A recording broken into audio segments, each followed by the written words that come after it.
why do you say that if I'm going to be a Christian again, then I need to repent from being LGBTQI+, and then accept this narrow version of the gospel? That to me is like conversion therapy, and the UN and all these other major medical organizations in the US and around the world have called that torture. So for you to stand here and to defend that, that's pretty messed up. There is no objective moral standard unless some kind of God exists.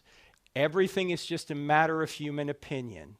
And so when you hold up a sign that says that certain people have treated LGBTQ people wrongly, well, they have, and there's so much evidence for it. Mav, you might be exactly right about that. But I know I am. I have experiences and data to back it up. Okay, well, I'm sorry that people have treated you poorly. But you don't have to go on and spread these bigoted viewpoints on YouTube and Facebook like you do. It's just a bunch of misinformation. You have no idea. You have blood on your hands. Okay, Mav. Do you want to have a conversation, or you just want to... No, I really just would like you to just apologize and turn around and see that what you're doing is harmful. Mav, there's only harm if God exists. Harm is only evil if God exists. And so you're stealing... There's harm regardless if God exists or not. Thank you, Mav. You're not interested. Thank you for coming. I appreciate people coming here who have a different point of view, but it's got to be a dialogue. It can't be a monologue. And I think that, yes, people who identify as LGBTQ have been treated poorly. But I also think now that Christians are being treated poorly. And both of them are wrong. We ought to respect people even if we disagree with them. But that's a moral category. And respect only makes sense as a moral category if there's a moral standard beyond us.